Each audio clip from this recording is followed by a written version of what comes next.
चलो ध्यान देना है, हम लोग का जो कैपेसिटर कंडेंसर जो हम लोग पढ़े वो कंप्लीट हो गया। ठीक है, उसमें आपको एक पोलराइजेशन और वेन डायग्राफ जनरेटर वो आइए, कल तो छुट्टी है, कल के बाद उसे दिन कर देंगे। ठीक है, आज स्टार्ट करते हैं हम लोग करंट इलेक्ट्रिसिटी।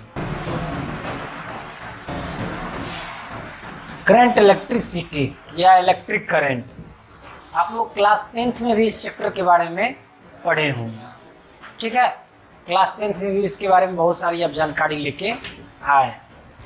सबसे पहले बाबू मैं आपको एक बात बता दूं, ध्यान से सुनना है कि हम लोगों ने इलेक्ट्रोस्टैटिक्स में जो अभी लास्ट के यूनिट हम लोगों ने फिनिश किया है, उस यूनिट में हमने चार्ज को रेस्ट कंडीशन में लेके ही हमने सारे फिनोमेना के बारे में हम लोग स्टडी किए हैं कि चार्ज इन रेस्ट।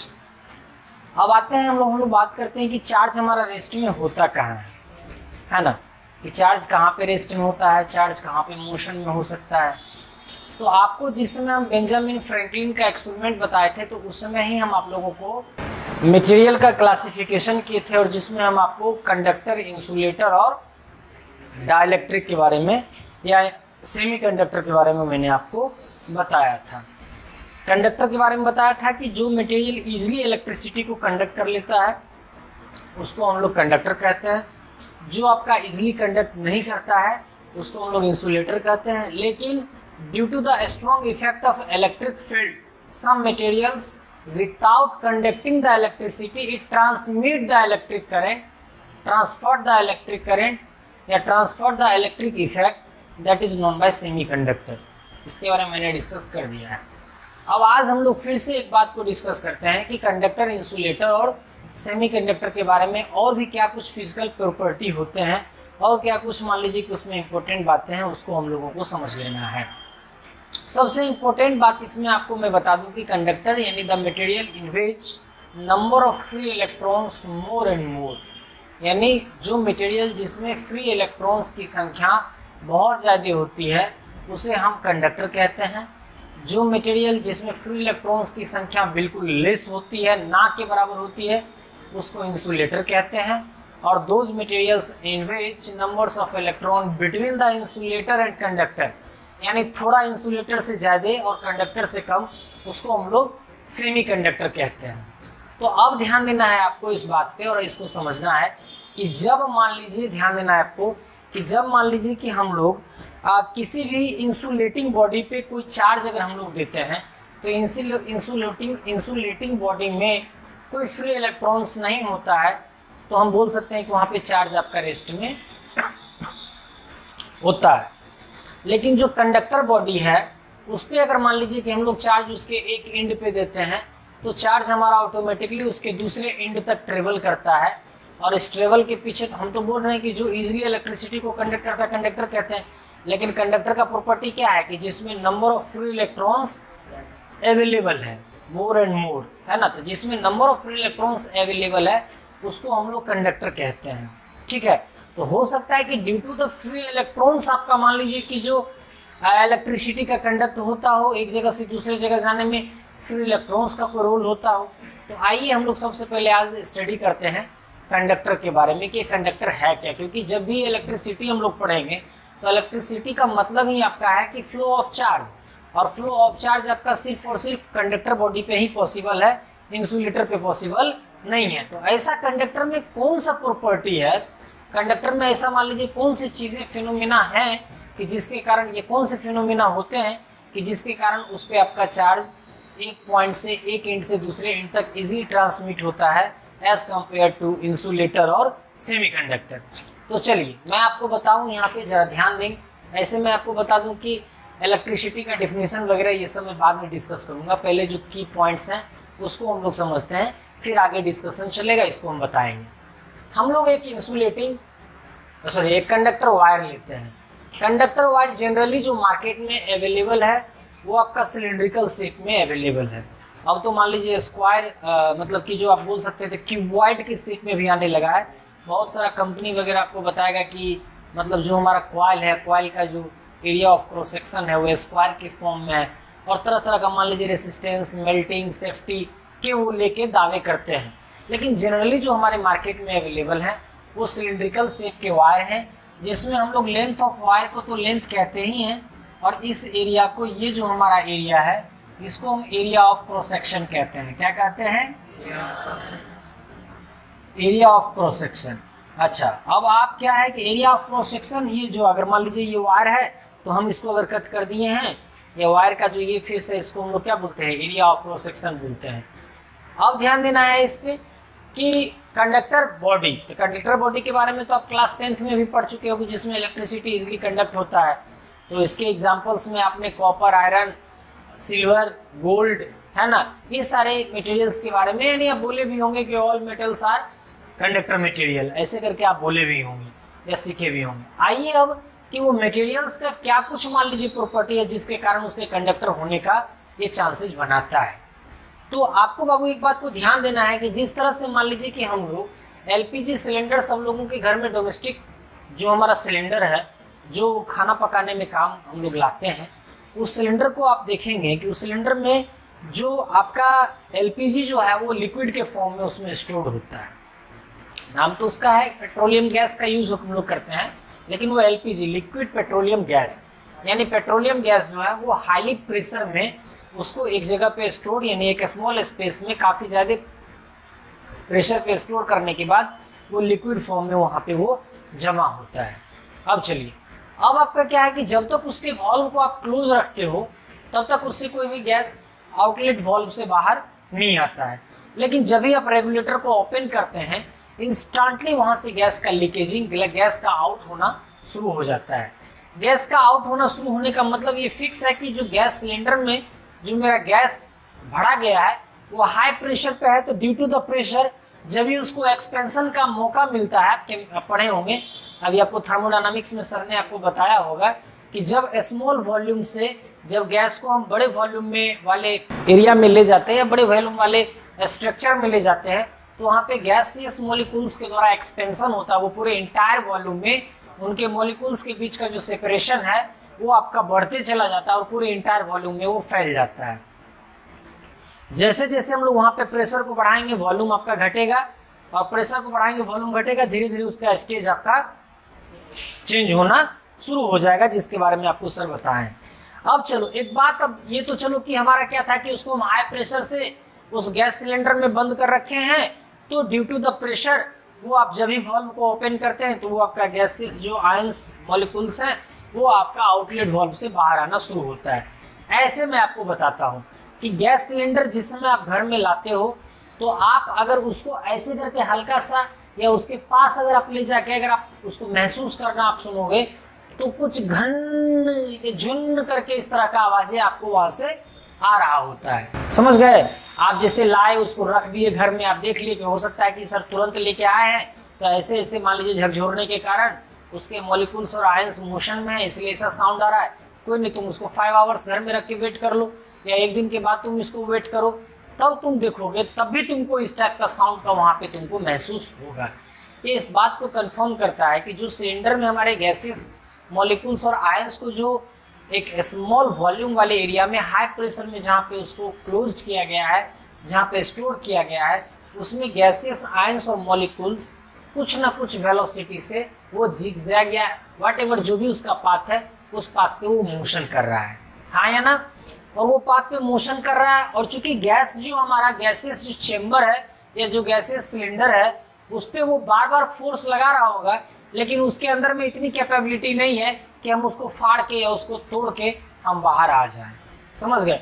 जब हम वॉल्व से ओपन करते हैं तो तब उस समय वो आपका एक डिफिनिट डायरेक्शन में जहां से उसका वॉल्व का ओपन यानी जो वॉल्व उसको ओपन मिल रहा है उस ओपन वॉल्व से वो बाहर आना आपका शुरू होता है। ठीक है, अब चलो होता क्या है इसके बारे में और थोड़ा सा हम इसको समझ सकते हैं कि जब मान लीजिए आप देखते होंगे कि कहीं पे अगर आग वगैरह लग जाता है तो सबसे पहले फायर डिपार्टमेंट के द्वारा ये नोटिफिकेशन दिया जाता है या ऐसे भी लोगों को घर में इंस्ट्रक्ट किया जाता है कि घर में अगर आग लगता है तो सबसे पहले आप गैस जो सिलेंडर है उसको आप वहाँ से हटाइए, ताकि जो जान माल का क्षति होना है वो तो होगा, लेकिन इसके कारण कुछ ज़्यादा ही हो सकता है। क्या इसके पीछे रीजन है कि क्यों मान लीजिए सर जब गैसेस चेम्बर के इनसाइड में अगर हमारा गैस भरा हुआ है, एलपीजी भरा हुआ है, तो आग लगने के दौरान उसका फटने का चांस ज़्यादा क्यों हो जाता है? इसके पीछे रीज़न क्या है? तो मैं बता दूं बाबू कि गैस के जो मॉलिक्यूल्स और आयंस जिस सिलेंडर में फील्ड हैं, सुन रहे हैं ना, कि जिस सिलेंडर में फील्ड है, जिस सिलेंडर में भरा हुआ है, उस सिलेंडर में वो उसके पूरे इंटायर वॉल्यूम में मोशन कर रहा है, और मोशन करने के दौरान गैसेस मॉलिक्यूल्स अपने ही सब्सटेंस से उनका कॉलिजन भी हो रहा है। Due to the collision with the gaseous chamber there is no any sufficient force to break the gas chamber for comes out the gas molecules और आयंस। लेकिन जब उस पे हम लोग कहीं पे आग अगर लग गया, या कहीं पे मान लीजिए उस सिलेंडर पे हम लोग अगर हीट सप्लाई शुरू कर देते हैं, तो हीट सप्लाई के कारण क्या होता है कि आपका टेम्परेचर ऑफ जो चेम्बर है वो आपका इंक्रीज होना शुरू होता है। तो टेम्परेचर ऑफ चेम्बर जो आपका या गैसेस जो सिलेंडर है उसका इंक्रीज होना शुरू होता है। आप लोग केमिस्ट्री में प्रॉपर्टीज ऑफ मटेरियल में आप हर मटेरियल का मेल्टिंग पॉइंट के बारे में स्टडी किए होंगे। मान लीजिए आयरन का है तो वो कितना पे मेल्ट करना शुरू कर देता है, कॉपर का है तो कितना पे मेल्ट करना शुरू कर देता है, या मान लीजिए कोई और अदर मान लीजिए कि जो मटेरियल्स का है तो वो कितना पे मेल्ट करना शुरू कर देता है, या वो अपने सॉलिडिटी को खोना शुरू कर देता है। वो टेम्परेचर हर एक मान लीजिए मटेरियल का अलग अलग आपको पता है। तो जब मान लीजिए कि गैस के सिलेंडर पे जब कहीं आउटसोर्स या किसी भी सिस्टम से जब उस पर आग भी घर में लगे तो हीट सप्लाई शुरू हो गया ना, तो जब उस पर हीट सप्लाई शुरू होता है तो गैस का जो सिलेंडर हमारा सॉलिड में फॉर्म में जो है वो अपनी सॉलिडिटी को खोना शुरू करता है, और वो अपने स्टेज को मान लीजिए कि एक टेम्परेचर के बाद बदलने की ओर मजबूर हो जाता है। अब वो कितना टेम्परेचर पे, तो 4200 डिग्री आपका लोहा का है, तो हो सकता है कि उतना टेम्परेचर वहां पे हो जिसके कारण ऐसा होना शुरू होता है। लेकिन उससे बिफोर 4200 तो बहुत दूर की बात है, उससे पहले ही जो आप हीट सप्लाई कर रहे हो तो गैस के मॉलिक्यूल्स के द्वारा उस हीट को एब्जॉर्ब करने के बाद, हीट को प्राप्त करने के बाद, हीट को ऑब्टेन करने के बाद उसका जो वेलोसिटी है वो और तेजी से इधर उधर पूरे उसके इंटायर वॉल्यूम में मोशन करना शुरू कर देता है। जो अदर गैस के मॉलिक्यूल्स हैं उनके भी बीच में आपस में कॉलिजन होना शुरू होता है, और गैस के चेम्बर से बार बार उस मान लीजिए कि आयंस का या मॉलिक्यूल्स का कॉलिजन आपका स्टार्ट होना शुरू होता है। तो अभी मान लीजिए कि अगर इस गेट को आप हल्का से धक्का देंगे तो गेट नहीं खुला या गेट नहीं टूटा, लेकिन जब आप जोर से धक्का देना शुरू करेंगे तो डेफिनेटली है कि गेट आपका टूट जाएगा। भले इसका मान लीजिए कि जो ज्यादा जोर से धक्का देंगे तो टूट जाएगा। तो जब गैस के आयंस जो नॉर्मल वेलोसिटी से जब आपका टकरा रहा था गैस के सिलेंडर वाले चेम्बर से, तो वहां पे ब्लास्टिंग की चांस कम है। लेकिन जब उसको हम लोग हीट एनर्जी देने के बाद, उसका थर्मल एनर्जी ऑब्टेन करने के बाद उसका वेलोसिटी जो इंक्रीज करता है, तो जो गैस के मॉलिक्यूल्स हैं वो बार बार चेम्बर पे मान लीजिए कि जो कोलिजन कर रहा है, बार बार उसे टकरा रहा है, और साथ ही साथ चेम्बर के आउटिंग जो टेम्परेचर है, जो उसके आउटर सरफेस का जो टेम्परेचर है वो भी धीरे धीरे इंक्रीज कर रहा है, जिसके कारण उसका भी मान लीजिए कि सॉलिडिटी खोने का चांसेस है। तो कहीं ना कहीं अब सिलेंडर जो पूरा बना है तो उसमें कहीं ना कहीं कोई एक ऐसा पॉइंट रहता है जहाँ पे जोर रहता है, या हो सकता है कि पूरे सिलेंडर के सरफेस एरिया के कंपैरिजन में उस एरिया का थोड़ा सा जो टफनेस है वो कम हो, जहां से गैस के मॉलिक्यूल्स बाहर निकलने के लिए वो उस जगह पे टकराया और उसको स्पेस मिला या थोड़ा सा भी होल मिला जहां से बाहर लीकेज होना शुरू हुआ। और बाहर लीकेज शुरू हुआ तो तुरंत मान लीजिए कि बाहर में अगर आग लगा हुआ है या हीट सप्लाई मिल रहा है तो उसको एब्जॉर्ब करके पूरे सिलेंडर में आपका आग लगने के कारण वहां पे ब्लास्टिंग होने की चांसेस बढ़ जाती है। जिस तरह से पूरे गैस के मॉलिक्यूल्स, आयंस या गैस के जो एटम्स हैं जिस सिलेंडर में वो फील्ड होता है, उस सिलेंडर के टोटल वॉल्यूम में, है ना, पूरे इंटायर वॉल्यूम में जो मोशन करता है, ठीक इसी तरह कंडक्टर के इनसाइड में नंबर ऑफ फ्री इलेक्ट्रॉन्स बहुत ज्यादा होते हैं। नंबर ऑफ फ्री इलेक्ट्रॉन्स बहुत ज्यादा होते हैं। मैंने क्वांटाइजेशन ऑफ चार्ज में मैंने आपको पढ़ाया ही है कि आप देखे होंगे कि कितने, मान लीजिए कि मिलीग्राम वाले अगर आप कंडक्टर के वायर को ले लेते हैं, मिलीग्राम अगर मान लीजिए 1 मिलीग्राम अगर आप आयरन का मान लीजिए कि रॉड ले लिए तो उसमें नंबर ऑफ इलेक्ट्रॉन्स आपको पता चल जाएगा कि कितना ज्यादा अवेलेबल है। यहाँ तो 1 मिलीग्राम की तो बात ही नहीं है, यहाँ तो किलोग्राम की मामला आ जाता है ना, कि जहाँ पे नंबर ऑफ फ्री इलेक्ट्रॉन्स बहुत सारे अवेलेबल होते हैं। सर वो फ्री इलेक्ट्रॉन्स की कहानी क्या है? जो number of free electrons conductor wire के इनसाइड में जो अवेलेबल होते हैं वो कंडक्टर वायर के पूरे इंटायर वॉल्यूम में, जितना उसका पूरा वॉल्यूम है, पूरे उसका इंटायर वॉल्यूम में जिग जैग पाथ पे वो मोशन करते रहते हैं। और टोटल एवरेज वेलोसिटी अगर हम उस इलेक्ट्रॉन का लेंगे तो वो 0 के इक्वल होता है। अब इसको आपको ऐसे समझना है कि अगर मान लीजिए यहाँ पे कोई अगर आपका एक फ्री इलेक्ट्रॉन, तो इलेक्ट्रॉन पे आपका क्या होता है, नेगेटिव चार्ज होता है। तो अगर मान लीजिए कि कोई फ्री इलेक्ट्रॉन्स का अगर हम लोग वेलोसिटी की बात करेंगे तो वो इसका आपका ये वेलोसिटी होता है, समझ गए। ये पूरे इसके इंटायर वॉल्यूम में जहां तहां इधर उधर वो पूरा मोशन करते रहता है। तो चूंकि हमारा सिलेंडर चूंकि हमारा कंडक्टर के इनसाइड में कोई एक फ्री इलेक्ट्रॉन नहीं होता है, कोई 2 फ्री इलेक्ट्रॉन नहीं होता है, कोई 3 फ्री इलेक्ट्रॉन नहीं होता है, there is million and billions free electrons are available. तो सारे इलेक्ट्रॉन्स जो पूरे उसके इंटायर वॉल्यूम में जिगजैग पाथ पे मोशन कर रहे होते हैं, तो इलेक्ट्रॉन के बीच में भी आपस में उनका कॉलिजन होना। अच्छा, अभी आपने तुरंत सॉलिड स्टेट के बारे में पढ़ा है, आपको ये सर ने पढ़ाया होगा कि सॉलिड के अंदर में कोई ऐसा नहीं कि हॉलो एरिया अवेलेबल है, वहाँ पे लैटिस अवेलेबल है, वहाँ पे और सारे एटम्स अवेलेबल है, वहाँ पे अदर और मॉलिक्यूल्स अवेलेबल है, वहाँ पे बॉन्ड इलेक्ट्रॉन वाले इलेक्ट्रॉन भी अवेलेबल है, लेकिन फ्री स्पेस भी है। फ्री स्पेस है तभी तो फ्री इलेक्ट्रॉन यहाँ वहाँ जहाँ तहाँ उसमें मोशन कर रहा है। अगर मान लीजिए 100% अगर पैकिंग की बात करेंगे तो फिर इलेक्ट्रॉन का मोशन क्या पॉसिबल है? तो पॉसिबल नहीं है। तो अगर अभी इस रूम में किसी स्टूडेंट को, मैं उस स्टूडेंट को लाऊं जो अभी तक शिक्षा कुंज के हॉल नंबर 4 में नहीं आया है, उसके आंख पे मैं पट्टी बांध दूं और इस रूम में मैं उसको रख दूं या एंट्री करा के मैं उसको बोलूं कि तुमको यहाँ पे रुकना नहीं है, तुमको कंटिन्यू दौड़ते रहना है 5 मिनट ही। जब वो दौड़ेगा तो कभी बेंच से टकराएगा, कभी डेस्क से टकराएगा, कभी तुमसे टकराएगा, कभी हमसे टकराएगा, कभी वॉल से टकराएगा। जो भी इस रूम में चीजें अवेलेबल है वो सबसे उसका कॉलिजन होगा। ठीक यही इलेक्ट्रॉन का होता है। इलेक्ट्रॉन उसके पूरे इंटायर वॉल्यूम में जब मोशन कर रहे होते हैं तो जो उसमें लैटिस अवेलेबल है, जो अलग स्ट्रक्चर्स हैं, जो अदर मॉलिक्यूल्स हैं, सबसे उनका कॉलिजन होता है। और यहाँ पे जो कॉलिजन होता है वो परफेक्टली इलास्टिक कॉलिजन होता है।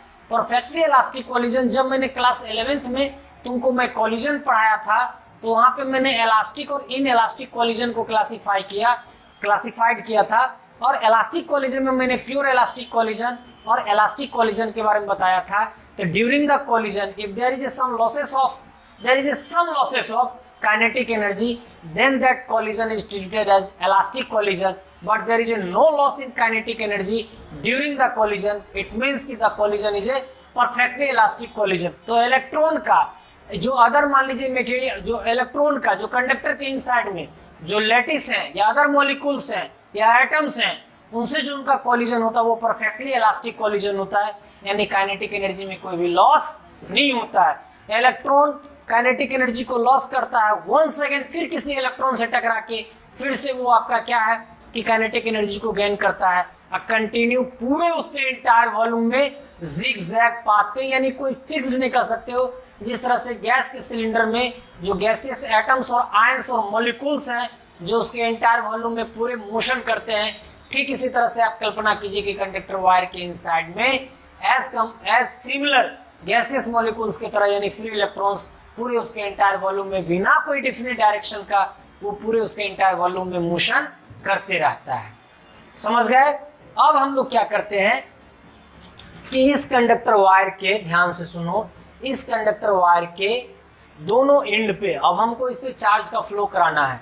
अब इस कंडक्टर वायर के दोनों एंड को हम एक सेल से जोड़ देते हैं, एक सेल से हम लोग जोड़ देते हैं। सुन रहे हो मेरी बातों को? एक सेल से हम लोग जोड़ देते हैं। अभी हमारा स्विच ऑफ है। आप लोग क्लास 10th में पढ़े होंगे कि जिस सर्किट में अगर आपका स्विच ऑफ है तो हम उसको ओपन सर्किट कहते हैं, और जिस सर्किट का स्विच ऑन होता है उसको क्लोज सर्किट कहते हैं। तो जब किसी कंडक्टर वायर को हम क्लोज सर्किट से जोड़ते हैं तो क्लोज सर्किट को जोड़ने के बाद बैटरी में या सेल में हमारा 2 टर्मिनल होता है, एक पॉजिटिव टर्मिनल और एक negative terminal. Positive terminal represents positive potential, negative terminal represents negative potential.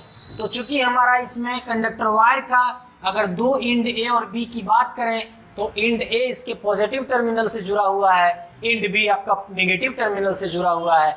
इन दोनों टर्मिनल पे आपका पॉजिटिव और नेगेटिव पोटेंशियल लगने के कारण एंड ए और बी के बीच पोटेंशियल डिफरेंस लगता है। एंड ए और बी के बीच में पोटेंशियल डिफरेंस लगता है, समझ रहे हो ना? अगर इसके बीच में पोटेंशियल डिफरेंस की बात करेंगे कि अगर पोटेंशियल डिफरेंस आपका V लग रहा है और लेंथ ऑफ द कंडक्टर अगर हम लोग L मान लेते हैं, तो इस कंडक्टर वायर के इन साइड में इलेक्ट्रिक फील्ड लगते हैं। कंडक्टर वायर के इन साइड में इलेक्ट्रिक फील्ड जनरेट होते हैं और वह इलेक्ट्रिक फील्ड E = V/L होता है। चूंकि अभी पास्ट में आप लोग V = E/L या E/R पढ़ के आए हो, तो यहाँ पे आपका E = V/L और जो electric field inside the conductor wire generate होता है उसका डायरेक्शन हायर पोटेंशियल से लोअर पोटेंशियल की ओर होता है। समझ रहे हो? अब क्या है कि सबसे पहले ध्यान से सुनना है, कंडक्टर वायर, जब कंडक्टर वायर के दोनों एंड पे कोई पोटेंशियल डिफरेंस, कोई भी मान लीजिए पोटेंशियल हम नहीं लगाए थे किसी आउटसोर्स से, तो कंडक्टर वायर के इनसाइड में जो फ्री इलेक्ट्रॉन्स हैं वो उसके पूरे इंटायर वॉल्यूम में जिग-जैग पाथ पे, जिग-जैग मान लीजिए ट्रैक पे वो पूरा मोशन कर रहा है ना। लेकिन अब जब हम कंडक्टर वायर के दोनों एंड पे हमने सेल या बैटरी के हेल्प से पोटेंशियल डिफरेंस लगाया, तो कंडक्टर के इनसाइड में इलेक्ट्रिक फील्ड जनरेट होते हैं और उस इलेक्ट्रिक फील्ड का डायरेक्शन आपका होता है आपका हायर पोटेंशियल से लोअर पोटेंशियल।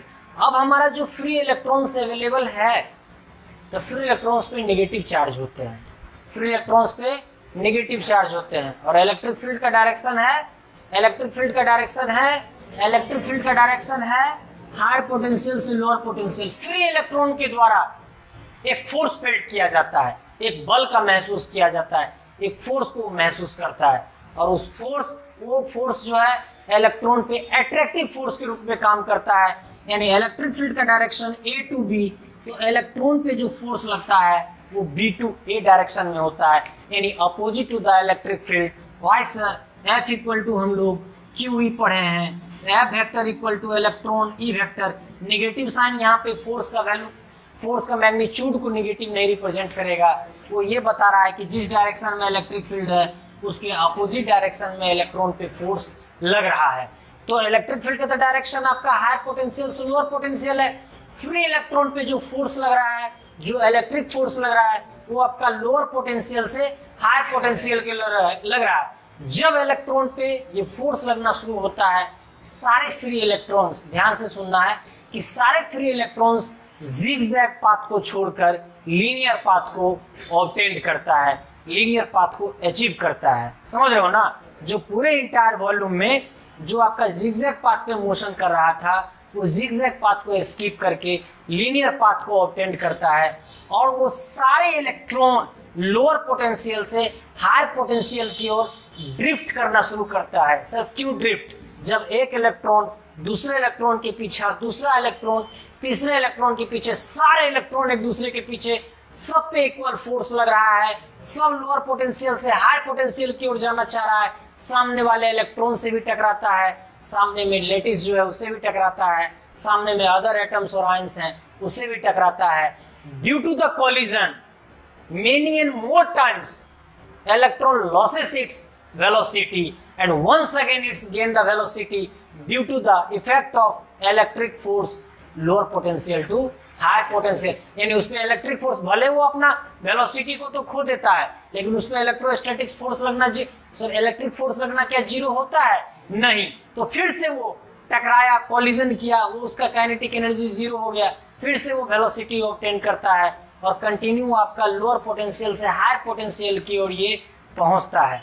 जब तक ये लोअर पोटेंशियल से हायर पोटेंशियल तक पहुंचता है, तो चूंकि यहाँ हमने पॉजिटिव टर्मिनल से जोड़ रखा है, यहाँ पे पॉजिट्रॉन बोले तो प्रोटॉन, लेकिन प्रोटॉन नहीं बोल सकते हैं क्योंकि हम लोगों को केमिस्ट्री वाले साइंटिस्ट ने इस बात पे बैन कर दिया है कि न्यूक्लियर का हम ट्रांसफर नहीं करा सकते हैं। जब न्यूक्लियर फिजिक्स पढ़ेंगे तब उस स्टेटमेंट का डिस्कस करेंगे। अभी ये बोलना है प्रोटॉन बोलेंगे तो थोड़ा सा सुनने में खराब लगता है, किसी को गाली देना है तो थोड़ा गंदा गाली कहा देंगे, बेहुदा बेवकूफ गधा भी कह सकते हैं, और नहीं अगर बहुत ज्यादा उखड़ा हुआ गाली दीजिएगा तो उठा के पटक के आपका छाती पे चढ़ जाएगा, आया ना। तो चलिए ध्यान दीजिए, यहाँ पे क्या है कि मान लीजिए आपका पॉजिटिव टर्मिनल वाला जो एंड जुड़ा हुआ है, तो यहाँ पे पॉजिट्रॉन आपका जमा है, और जब ही इलेक्ट्रॉन का फ्लो लोअर पोटेंशियल से हायर पोटेंशियल की ओर होता है, तो टेंडेंसी है इलेक्ट्रॉन का कि यहाँ पे जो पॉजिट्रॉन जमा है उसको मैं न्यूट्रल कर दूं, लेकिन यहाँ से यहाँ आने में इसको जितना समय लगता है उससे पहले ही ये यहाँ से चल के यहाँ पहुंच जाता है। और गैल्वेनोमीटर अगर आप यहाँ लगा रखे होते हैं तो गैल्वेनोमीटर में डिफ्लेक्शन शो करता है। इट मीन्स कि current flows through the conductor wire A to B. समझ में आया? अरे समझ में आया? कोई दिक्कत? तो आपका यहाँ पे फ्री इलेक्ट्रॉन्स अगर नहीं होता, अगर कंडक्टर वायर में अगर नंबर ऑफ फ्री इलेक्ट्रॉन नहीं होता तो चार्ज का फ्लो कराना, पॉजिट्रॉन का फ्लो कराना पॉसिबल। अब चलो प्यारे बच्चों, अब देखो कि इस कंडक्टर वायर से करंट को फ्लो कराने के लिए इसमें आपका पॉजिट्रॉन का भी फ्लो हुआ है, इलेक्ट्रॉन का भी फ्लो हुआ है। तो फ्लो ऑफ पॉजिट्रॉन, सुन रहे हो जी, flow of positron known by conventional current. अगर मान लो कि प्लस क्यू, अगर पॉजिट्रॉन का टोटल चार्ज अगर प्लस क्यू है और इसको फ्लो करने में टोटल टाइम आपका टी लगा है, तो क्यू बाई टी आपका कहलाता है कन्वेंशनल करंट। क्या कहलाता है? कन्वेंशनल करंट, यानी flow of positive charge, flow of positive charge. और यहाँ से इलेक्ट्रॉन का तो फ्लो यानी नेगेटिव चार्ज ना, इसको बोलते हैं इलेक्ट्रॉनिक करंट। क्या बोलते हैं? Electronic current. द करंट या flow of current in a given time या in a fixed time is known as electronic current. तो आपका ये minus Q by T. Then the total current passes through the conductor, the I equal to conventional current, सुन रहे हो जी, conventional current plus electronic current. तो जो total value आएगा that the total value current passes through the conductor. समझ गए? अब मान लो पॉजिट्रॉन का भी फ्लो हुआ, इलेक्ट्रॉन का भी फ्लो हुआ, तो टोटल जो रिजल्ट होगा वो आपका इलेक्ट्रिक करंट उस कंडक्टर से आपका फ्लो करेगा। समझ में आया?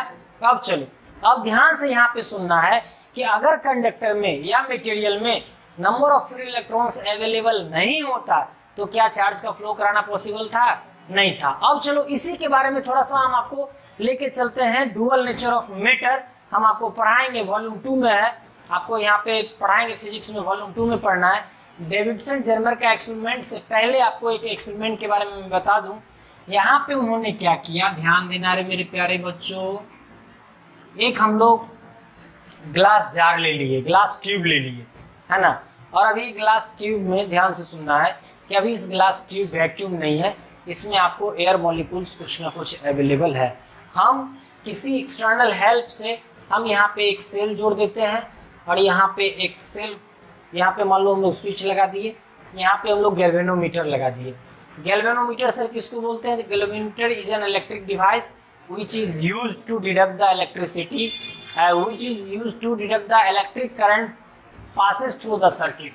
Detect only, not measured.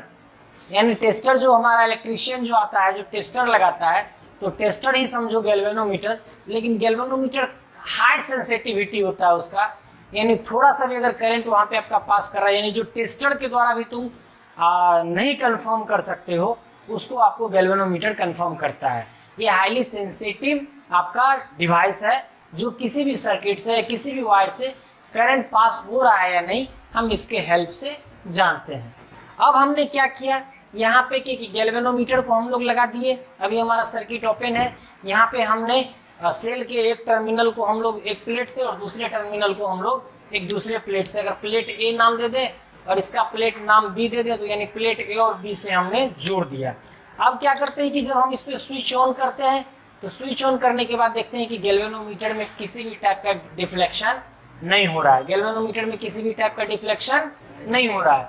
अब क्या करते हैं कि हमको लग रहा है कि हो सकता है कि जो इस ग्लास जार में जो आपका एयर मॉलिक्यूल्स अवेलेबल है उसके कारण हो सकता है, वो भी एक रीजन बन रहा है कि आपको इलेक्ट्रिसिटी को फ्लो करने नहीं दे रहा है, या इलेक्ट्रिसिटी फ्लो करने में वो ऑब्स्टेकल क्रिएट कर रहा है। हम यहाँ पे लगा दिए हैं वैक्यूम ट्यूब। क्या लगा दिए? तो वैक्यूम पंप हम लोग बोल सकते हैं, हिंदी में इसको बोलते हैं वायु चूसक पंप या वैक्यूम पंप। वैक्यूम पंप के द्वारा हम ग्लास जार में जो भी एयर मॉलिक्यूल्स वगैरह अवेलेबल है हम उसको बाहर कर देते हैं, हम इससे बाहर निकाल देते हैं। अभी हमारा पूरा वैक्यूम हो गया। फिर से हम इसको स्विच ऑन करते हैं, फिर भी देखते हैं कि गैल्वेनोमीटर में कोई भी डिफ्लेक्शन नहीं हुआ है। अब गैल्वेनोमीटर में डिफ्लेक्शन नहीं हुआ, यानी ये इस बात को फिर से हमारा है कि वैक्यूम में भी अगर एक प्लेट पे हम लोग जब पॉजिटिव टर्मिनल से जो रखे होते हैं यहाँ पे पॉजिटिव पोटेंशियल ना, नेगेटिव टर्मिनल से जो रखे होते हैं यहाँ पे नेगेटिव पोटेंशियल डिफरेंस तो लग रहा है, लेकिन करंट आपका पास, क्योंकि यहाँ से कोई भी फ्री इलेक्ट्रॉन आपका नहीं जा रहा है। फ्री इलेक्ट्रॉन, सर ये बात आप कैसे कह सकते हो तो इसी के आगे नेक्स्ट एक्सपेरिमेंट किया गया कि प्लेट बी पे एक्सटर्नल सोर्स से अल्ट्रावायलेट रे दिया गया, अल्ट्रावायलेट रे। तो आपको मैं बता दूं कि लाइट के बारे में दो साइंटिस्ट का दो स्टेटमेंट दोनों सही है और दोनों अलग अलग स्टेटमेंट है। आइंस्टीन बोले कि लाइट में पार्टिकल नेचर है और डी ब्रॉगली बोले उसमें वेव नेचर है। समझ गए? डी ब्रॉगली का कहना है कि जैसे पानी ऐसे ऐसे आपका जो लहर उठता है नदी में देखते होंगे या समंदर में, वैसे लाइट चलता है। आइंस्टीन बोला नहीं, एकदम स्ट्रेट पाथ में चलता है। अगर स्ट्रेट पाथ का ही कंसीडर करें या मान लो कि जो हमारा वेव पाथ को हम लोग कंसीडर करें, तो ये भी बोला गया कि अगर लाइट में पार्टिकल्स नेचर है तो वो आपका पार्टिकल्स जो है स्मॉल पैकेट ऑफ फोटोन में वो अपनी एनर्जी को ट्रांसमिट करता है एक जगह से दूसरी जगह। और एक फोटोन में कितना एनर्जी होता है? एक फोटोन में कितना एनर्जी होता है? हाँ, एक फोटोन में कितना एनर्जी होता है? गधा सब कहीं का, एच म्यू। और एच म्यू इक्वल टू आपका यहाँ पे मैं बोलूँ तो सी बाय लेमडा। अरे हाँ या ना, सी बाय लेमडा। अभी सब नहीं आता है तुम लोगों को, क्या करें, तो स्ट्रक्चर ऑफ एटम का चीज है। चलो टाइम लैप्स नहीं करेंगे, आए तो गुड, नहीं आए तो वेरी गुड। चलो E इक्वल टू हमारा एच सी बाय लेमडा है ना। तो अल्ट्रावायलेट है तो उसका वेवलेंथ अलग होगा, हाँ या ना। एच आपका यहाँ पे प्लैंक कांस्टेंट है, वो भी वैल्यू में पूछ दूं तो बहुत लोग ने बताओगे, कोई बात नहीं। सी आपका स्पीड ऑफ लाइट है और लेमडा आपका जो अल्ट्रावायलेट आप रे लिए हो उसका वेवलेंथ है।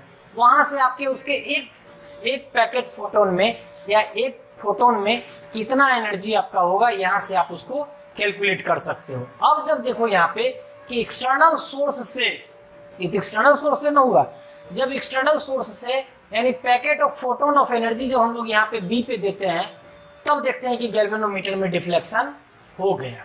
वायर नहीं जोड़े हैं, वैक्यूम ट्यूब है, सिर्फ यहाँ पे अल्ट्रावायलेट रे देते हैं, डिफ्लेक्शन हो गया। अल्ट्रावायलेट ऑफ कर देते हैं, डिफ्लेक्शन नहीं हो रहा। फिर अल्ट्रावायलेट दिए, डिफ्लेक्शन हो गया। अल्ट्रावायलेट रे अब बी के बदले ए पे देते हैं, डिफ्लेक्शन नहीं हो रहा है। जब बी पे देते हैं तभी डिफ्लेक्शन हो रहा है, हाँ या ना। समझ रहे हो मेरी बातों को? ये हुआ क्यों, इसके बारे में क्या बातें हैं, इसके बारे में क्या रीजन है। चलो अब हम इसको डिस्कस करते हैं, इसको अच्छे से समझना है। एक्चुअली तो ये डुअल नेचर ऑफ मैटर में पढ़ाना है, लेकिन मैं आपको यहाँ पे इसलिए बता दिया ताकि आप लोगों को करंट इलेक्ट्रिसिटी खूब अच्छे से आपके माइंड में बातें जो इसके पीछे की पॉइंट्स है वो अच्छे से एडजस्ट हो जाए, इसलिए इसको ध्यान से सुनिएगा। यहाँ पे प्लेट 1 और प्लेट बी, प्लेट ए और प्लेट बी जो हम लोग लिए हैं मेटालिक प्लेट है। तो मेटालिक प्लेट है तो definitely there is some number of free electrons available, यानी यहाँ पे कुछ ना कुछ आपका फ्री इलेक्ट्रॉन्स अवेलेबल होगा। तो अभी मैंने तुरंत आपको यहाँ पे क्या पढ़ाया कि जब किसी कंडक्टर वायर के दोनों एंड पे पोटेंशियल डिफरेंस, सुन रहे हो, जब किसी कंडक्टर वायर के दोनों एंड पे पोटेंशियल डिफरेंस लगते हैं, जब किसी कंडक्टर वायर के दोनों एंड पे पोटेंशियल डिफरेंस लगते हैं, तो इनके लोअर एंड से अपर एंड यानी लोअर पोटेंशियल से हायर पोटेंशियल की ओर फ्री इलेक्ट्रॉन का मोशन नहीं होना इसे करंट फ्लो होने का कंफर्मेशन देता है।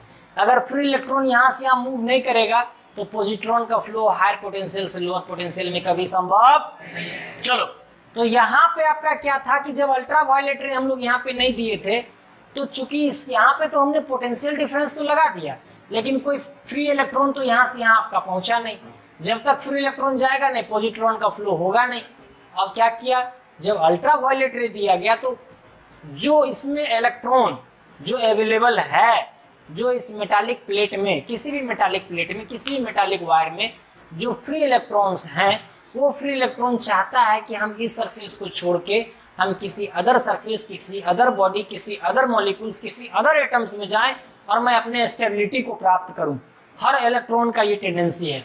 हर आदमी का अपना एक जीवन में एक थॉट है कि मैं पढ़ लिख के अच्छा जॉब करूं, अच्छा घर बनाऊं, फॉर्च्यूनर लूं, 1 करोड़ रुपया लूं, अच्छी दुल्हन से शादी करूं और सुख में जीवन बिताऊं। हर लोग का टेंडेंसी है, लेकिन हर लोग को ये पूरा नहीं ना होता है। किसी किसी को कोवैलेंट बॉन्ड भी बना के जीवन जीना पड़ता है। अरे समझ रहा है बात को? तो ठीक यही मामला यहाँ पे कि इलेक्ट्रॉन का भी ये टेंडेंसी है कि हम उस सरफेस को चुने, हम उस मॉलिक्यूल्स को चुने, हम उस एटम्स को चुने जहाँ पे मुझे स्टेबिलिटी मिले, लेकिन ऐसा होता नहीं है। तो 100% स्टेबिलिटी नहीं मिलता है तो चलो थोड़ा सा मिलजुल के रहते हैं, है ना, कुछ कॉम्प्रोमाइज करके रहते हैं। तो यहाँ पे जो फ्री इलेक्ट्रॉन्स हैं वो इस मेटालिक प्लेट को छोड़ने के लिए रेडी है, इस मेटालिक प्लेट से बाहर आने के लिए रेडी है। लेकिन इस मेटालिक प्लेट से बाहर आने के लिए तुम लोग स्ट्रक्चर ऑफ एटम में पढ़ा होगा कि एक ऑर्बिट से दूसरे ऑर्बिट में ध्यान देना है सब लोगों को। मेटालिक प्लेट है, इसमें number of free electrons available है, लेकिन वो यहाँ से यहाँ जा नहीं रहा है। अब इसको यहाँ से यहाँ भेजेंगे तभी यहाँ डिफ्लेक्शन होगा। अब देखो कैसे भेजते हैं। फ्री इलेक्ट्रॉन है तो स्वाभाविक है कि बहुत कम एनर्जी से इस मेटालिक प्लेट से जुड़ा हुआ है। अभी मान लो हम लोगों को कमर में रस्सी बांध के इस पिलर से बांध दिया जाए तो ये इस रूम से भागने के लिए, बाहर भागने के लिए ज्यादा एनर्जी लगाना होगा। अब फ्री है तो कम एनर्जी में चले जाएंगे, तो फ्री इलेक्ट्रॉन है, जाना चाहे बस खाली गेट टूट जाए, गेट खुल जाए। यहाँ पे मेटालिक प्लेट पे भी फ्री इलेक्ट्रॉन्स अवेलेबल हैं, उनको चाहिए कुछ एनर्जी, वो भाई पैकेट ऑफ फोटोन वाला एनर्जी मिल गया फ्री इलेक्ट्रॉन। अब फ्री इलेक्ट्रॉन उस एनर्जी को दो भाग में खर्च करता है। Some amount of energy spend to escape the metallic surface, metallic plate surface, यानी इस मेटालिक प्लेट सरफेस को छोड़ने के लिए उसको कुछ न कुछ एनर्जी चाहिए, जिसको कहते हैं वर्क फंक्शन। पढ़ाएंगे वहां, फाइ से डिनोट करते हैं। पढ़ाए में क्या तुम लोग को? पढ़ाए हैं, उसको बोलते हैं वर्क फंक्शन। अब बाहर आया, कुछ एनर्जी उसके पास बच गया, वो एनर्जी लेके सीधा दौड़ गया। सीधे सर का है दौड़ा, इधरों तो दौड़ सकता था, इधरों तो दौड़ सकता था। अब आओ यहाँ पे पॉजिटिव टर्मिनल से तो कनेक्ट किए हुए है, आया ना? ये पॉजिटिव टर्मिनल, ये नेगेटिव टर्मिनल, तो इलेक्ट्रिक फील्ड इस डायरेक्शन में है ना। जब ही इसके बाहर में आया, इस पे electric force lower potential high potential की ओर लगना, और कुछ एनर्जी उसके पास है भी, बहुत तेज गति से, बहुत हाई वेलोसिटी से, बहुत हाई काइनेटिक एनर्जी, वो जो एनर्जी खर्च होगा वो काइनेटिक एनर्जी में खर्च होगा। तुरंत यहाँ से यहाँ पहुंचा, गैल्वेनोमीटर में डिफ्लेक्शन दे दिया इलेक्ट्रॉन का। तो सारे इलेक्ट्रॉन जब तक तुम उस पर अल्ट्रा वायलेट दे रहोगे, वो एनर्जी को लेके यहाँ से एस्केप करेगा और यहाँ पहुंचा और पॉजिट्रॉन का फ्लो होना शुरू हो गया। सर तो फिर प्लेट ए पर जब दिए तब क्यों नहीं हुआ? तो देखो प्लेट ए पर दिए, प्लेट ए में भी फ्री इलेक्ट्रॉन्स अवेलेबल है, लेकिन जब ही इलेक्ट्रॉन बाहर आता है, लेकिन यहाँ पे मामला है कि ये पॉजिटिव पोटेंशियल से भी कनेक्ट है। बाहर तो आया, कलर पकड़ के खींच के हम बैठा दिए, बैठ हम यहाँ क्लास में पढ़ा रहे हैं, तू बाहर भागेगा? सर नहीं रहेंगे तब ना बाहर जाओगे रे। और सर अगर अवेलेबल है तो रस्सी से नहीं बंधा लेता है, तोरा गर्दन पे हाथ देंगे, बैठा देंगे। तो यही यहाँ पे है कि पॉजिटिव चार्ज यहीं पे है, इलेक्ट्रॉन पे नेगेटिव चार्ज है, पॉजिटिव नेगेटिव के बीच में अट्रैक्शन फोर्स लगता है, इसको एस्केप तो करता है, लेकिन फिर से ये अट्रैक्टिव फोर्स होने के कारण फिर से मेटालिक प्लेट में ही 1 सेकेंड वो एंटर कर जाता है। तो इसीलिए हम लोग प्लेट ए पर जब अल्ट्रा वायलेट रे देते हैं तो ये मान लीजिए कि हम लोगों को फिनोमिना देखने को नहीं मिलता है, लेकिन प्लेट बी पर जब हम लोग देते हैं तो हमारा गैल्वेनोमीटर में डिफ्लेक्शन करता है। यानी इस एक्सपेरिमेंट से भी कंफर्म है कि जब तक आपका फ्री इलेक्ट्रॉन लोअर पोटेंशियल से हाई पोटेंशियल की ओर एक डिफिनिट डायरेक्शन में फ्लो नहीं करेगा, तब तक उस कंडक्टर वायर से पॉजिट्रॉन का फ्लो नहीं होगा, चार्ज का फ्लो नहीं होगा, इलेक्ट्रिक करंट का फ्लो नहीं होगा। यानी फ्लो ऑफ करंट के लिए रिस्पॉन्सिबल है फ्री इलेक्ट्रॉन का motion. Flow of free electrons in a definite direction is responsible for current passes through any conductor. Truck के पीछे में क्या लिखा रहता है? ट्रक के पीछे में क्या लिखा रहता है? देख मत पगली, प्यार हो जाएगा। अरे गधा, गुड्स कैरियर, क्या लिखा रहता है? हाँ, पीछे में लिखा रहता है गुड्स कैरियर, या हिंदी में लिखा रहेगा मालवाहक। अब चलो, तो क्या है गुड्स कैरियर? यानी ट्रक में क्या है कि सामान को हम लोग, गुड्स को हम लोग एक जगह से दूसरे जगह पे उसको कैरी करके पहुंचाते हैं। तो कंडक्टर वायर में अब गुड्स को हटाओ, चार्ज कैरियर, चार्ज को ढोने वाला। चार्ज कैरियर सॉलिड में कौन है? Free electron. कौन है? गुड्स कैरियर कौन है? ट्रक। और चार्ज कैरियर कौन है? Electron, free electron. ये कंडक्टर में। अब सुनो, सॉलिड कंडक्टर में, अब जो कंडक्टर हमारा है वो सिर्फ सॉलिड में नहीं है, लिक्विड और गैसो है, नहीं है जी? तो लिक्विड में कौन? तो अब जरा इसके बारे में ध्यान से समझो। लिक्विड वाला भी डिस्कशन ये समझ में आया कि कंडक्टर वायर से करंट फ्लो कब करेगा? जब फ्री इलेक्ट्रॉन लोअर पोटेंशियल से हाई पोटेंशियल की ओर जब वेलोसिटी करेगा, तभी उससे आपका चार्ज का फ्लो करेगा। Total current passes through the conductor is sum of electronic current plus conventional current. या conventional current plus electronic current. Electronic current का वैल्यू निगेटिव होता है, कन्वेंशनल का पॉजिटिव होता है, तो जो रिजल्टेंट आएगा वो कन्वेंशनल और इलेक्ट्रॉनिक दोनों से कम आएगा। समझ में आया? अब चलो, अब यहाँ पे ये तुम्हारा एक्सटर्नल सर्किट। जब मान लीजिए हम लोग किसी, ध्यान से सुनना है कि जब किसी सेल या बैटरी को किसी मान लीजिए सर्किट में हम लोग जोड़ते हैं तो करंट का जो फ्लो है सर्किट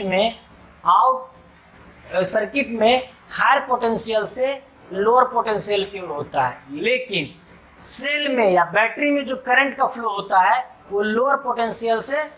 यहाँ पे दो सर्किट है, एक आपका है आउटर सर्किट और एक आपका है इनर सर्किट। आउटर सर्किट किसको बोलते हैं? जिसमें आपका एक्सटर्नल रेसिस्टेंस कैपिटल R लगा रहता है।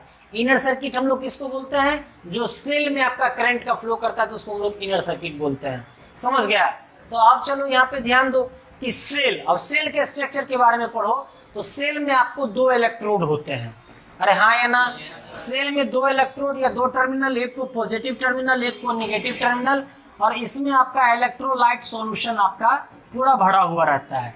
हाँ या ना? तो किसी भी सेल का भी ईएमएफ पढ़ाएंगे, इलेक्ट्रोमोटिव फोर्स पढ़ाएंगे, है ना? Electromotive force is not a force, it is a source of energy which is stored in a cell in the form of chemical energy, in the form of when the cell is connected with a circuit, then the current passes through in outer circuit from positive potential to negative potential, या from positive terminal to negative terminal, but inner circuit या but in the cell या in the battery current flows negative terminal to positive terminal। अब इसके बारे में पढ़ाएंगे आपको कि चार्ज को भी फ्लो कराने के लिए पूरे सर्किट में, पूरे कंप्लीट सर्किट में हमको कुछ एनर्जी की जरूरत होती है, उसको धक्का देना पड़ता है तब उसको होता है। तो वो एनर्जी ही हमारा यहाँ पे केमिकल एनर्जी के रूप में स्टोर होता है, जो आपका इलेक्ट्रिकल एनर्जी में कन्वर्ट होके पूरे आपका सर्किट में करंट को फ्लो कराता है। लेकिन वो सारी बात में पहले ये सीखना है कि आपको यहाँ आपका इलेक्ट्रोलाइट सॉल्यूशन, सुन लो मेरी बातों को रे। अब इलेक्ट्रोलाइट सॉल्यूशन, तो इलेक्ट्रोलाइट सॉल्यूशन तो किसी भी, ये आपका दोनों इलेक्ट्रोड इस इलेक्ट्रोलाइट सॉल्यूशन में आपका डूबा होता है।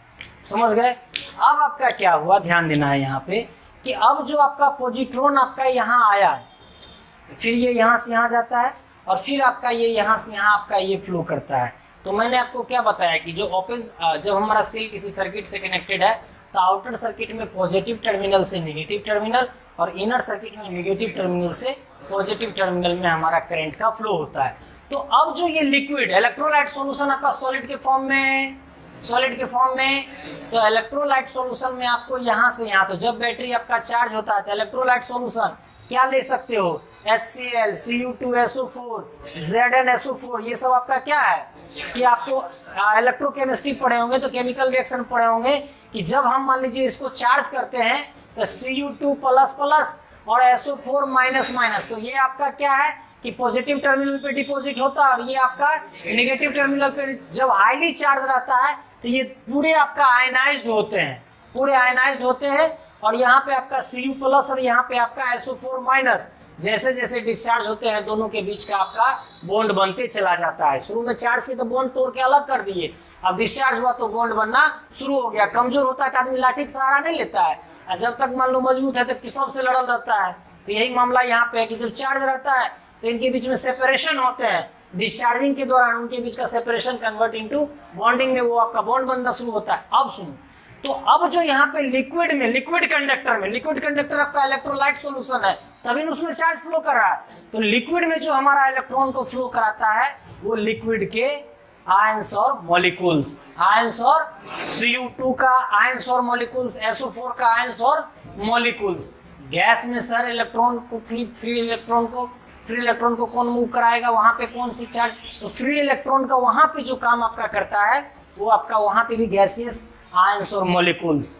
तो सुन लो, सॉलिड कंडक्टर में जो आपका चार्ज कैरियर है वो फ्री इलेक्ट्रॉन है, लिक्विड में आपका आयंस और मॉलिक्यूल्स, इलेक्ट्रॉन नहीं बोलेंगे, आयंस और गैस में भी आपका आयंस और मॉलिक्यूल्स आपका चार्ज कैरियर का काम करते हैं, जिसमें वो लोअर पोटेंशियल से हायर पोटेंशियल तक आपको, इसमें क्या आपका कि लोअर पोटेंशियल से हायर पोटेंशियल दिया, बाकी यहाँ से तो फ्री इलेक्ट्रॉन ही ना, आपका वायर तो आपका सॉलिड ही ना है, तो उसमें आपका फ्री इलेक्ट्रॉन्स आपको तो यहाँ पे इनर सर्किट में आयंस और मॉलिक्यूल्स, आउटर सर्किट में फ्री इलेक्ट्रॉन्स आपका चार्ज कैरियर के लिए रिस्पॉन्सिबल है। समझ में आया? समझ में आया? तो अगर किसी मटेरियल में फ्री इलेक्ट्रॉन्स अवेलेबल नहीं है, किसी भी कंडक्टर में या किसी भी मटेरियल में या किसी भी मान लो मेटल में अगर फ्री इलेक्ट्रॉन्स अवेलेबल नहीं है तो कंडक्टर नहीं है, वो इंसुलेटर है, उसमें चार्ज आपका इजीली कंडक्ट या ट्रांसमिट नहीं हो सकता है। समझ में आया? अब इसके आगे का लेक्चर कल।